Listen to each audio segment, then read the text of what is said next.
If you guys enjoy what I do, be sure to hit that like button and subscribe. It really helps the channel and it's free and easy to do. Welcome to my channel where we cover the lore of Final Fantasy XIV. We cover the stories both big and small, the epic and the cute, the silly and the tragic. I hope you all enjoy the ride, and welcome to the Chronicler of Lore.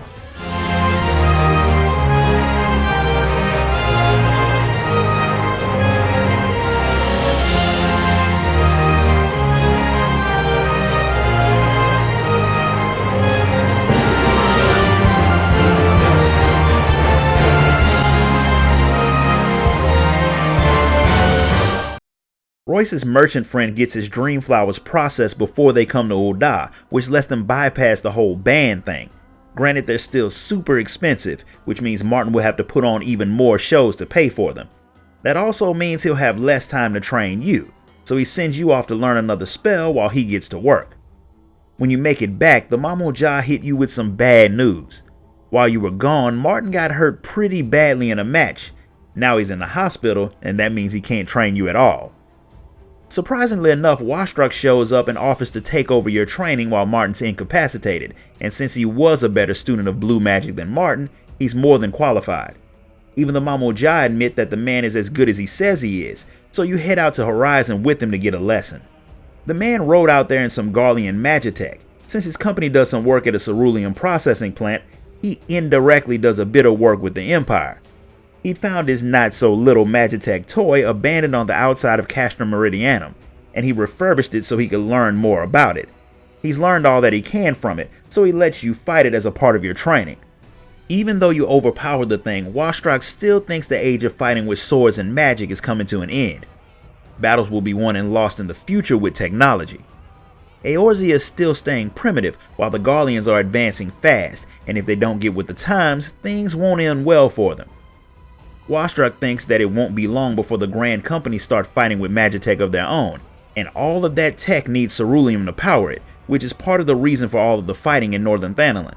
Wastrok said all of that for the purpose of trying to get you to come and work with him, but he doesn't need your answer now. Regardless of how he feels about technology and magic, he is shocked that you got so good at blue magic with Martin as your teacher, but he knows that he can make you better than Martin ever could. Martin has no intentions of letting the man steal his student, and he shows up even though he's supposed to be in bed. Since he's finally face to face with him again, Wastrok did have a bone to pick with Martin. He'd heard about how far the man was going to help the Wallachie, which is admirable, but what he doesn't understand is why the man never came to him. They had gone their separate ways, but they didn't have any bad blood between them, and Wastrok is just as grateful to the Wallachie as Martin is. Now that Martin's hurt, he doesn't really have a choice but to accept the man's help, and he has a lot of resources, so the cure will be ready in no time. And once it's done, since Martin can't go, he'll even deliver it to the Wallachie. Martin had never thought the man would do anything that didn't turn a profit, but he could have been wrong about him. Whether Wastrok is selfish or not, you still have some training to do, so he sends you off to learn another spell while he gets some rest. During the time it takes for you to learn Glower, Martin gets a letter saying that Wastrok actually did what he said, and the Wallachie have been saved. But the celebration is short-lived because a young man named Ciata comes running up to Martin, and he's pretty frantic. The boy's the doctor from the New World who had been trying to stop the plague, and he says that while Wastrok did bring the cure, he used it to take control of a place called the Lapis Canyon. It's a sacred place to the Wallachie that always glows blue because of a large deposit of ceruleum that's underneath it. That's the whole reason the man offered to help in the first place. Martin's a little ticked off, so he heads off with Ciata to confront him, but since he's injured, you go with him. Wastrok admits that his main goal was to get his hands on the ceruleum, but he didn't exactly steal it. He had the Wallachie sign a perfectly legal Eorzean contract, but since the elders can't read Eorzean, and Wastrok said that they couldn't have the medicine if they didn't sign, he's 100% a thief. Ciata points out that Eorzean laws don't apply to the Wallachie, but Wastrok knows that the elders will honor it, since he had already spent a lot of money on the cure even before the negotiations had started. He tries to guilt-trip the boy, but the fact remains that he took advantage of their suffering to steal something that's been at the center of their beliefs for generations. Washtrock doesn't have any respect for their superstitions, and leaving the ceruleum underground because they think it's the lifeblood of the planet is a waste of resources that could be used to push the Wallachie people into the modern era. He doesn't understand or care about the fact that not everyone wants to have that life. While it may seem primitive to him, it works for their people, and since they aren't hurting anyone else by practicing their beliefs, he's totally wrong for trying to force them into things that he thinks is better, something that Martin points out. Either way, he has an investor who funded his expedition, and they'll want their money too. That investor turns out to be Royce, which makes me wonder just how rich that woman actually is. Granted, she had invested because she was interested in trading with the Wallachie, but she hadn't heard anything about a ceruleum mine, and she's not all that happy about the fact that Washtrock did some shady business to trick the Wallachie people out of their property. She still thinks it'll be a good way to make some money, but not if it comes at the expense of the Wallachie.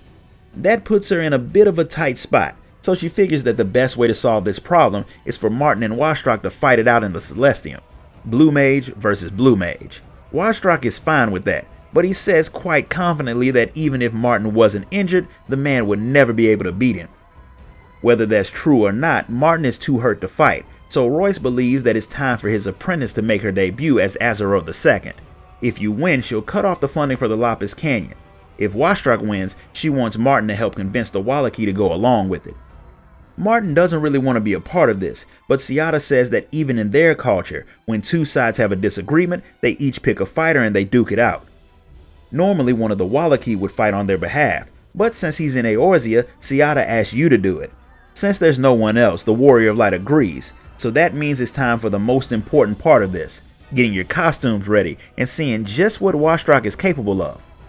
Royce of course has the Warrior of Light dress up as Azeroth, since she is playing the role of his apprentice, and after doing a demonstration of her techniques that missed the target but hit one of the Mamoja, Royce thinks she's ready.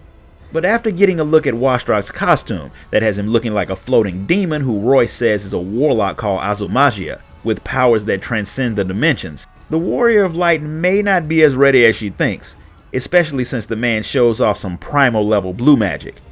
Washtrock doesn't understand why he has to play the villain, but since that's his part, he'll do it well. And he definitely looks evil with the whole mask and floating thing, an effect that came pretty cheap with the ceruleum levitation device. He's so confident that he'll win that he's fine with giving you as much time as you need to train. Martin doesn't think you need any more training. He's pretty sure that the Warrior of Light is ready to face the man, so she steps into the ring to face off against Azumagia in a battle that'll determine the fate of the Wallachie people. Washtrock wasn't kidding about being a powerful blue mage, but the Warrior of Light's training and him spending more time focused on making money than honing his magic abilities allows you to beat him. Everyone is happy that you won, especially since Royce honors her promise and cuts the funding for the ceruleum mine. Even though he wanted to win, Washtrock isn't a sore loser, and he happily puts an end to his plans for the Lapis Canyon. Plus, the New World is a pretty big place, and he's sure that he can find another ceruleum deposit. He's going to be heading back out there in a few days on an expedition funded again by Royce, and Seata agrees to go with him as a guide to keep him away from Wallachie lands, and to show him where a few unclaimed places like Lapis Canyon might be. As for Martin, he's starting to think that since the two of you got a lot of attention as blue mages, the time is finally right for him to open a guild. But for that he'll need money, and thankfully there's plenty of that to be made in the Celestium. This concludes the first part of the Blue Mage storyline. If you enjoyed this video, hit the like button, subscribe, ding that notification bell, and if you really want to show your support, you can donate to the channel through the link in the description. Until next time guys, later.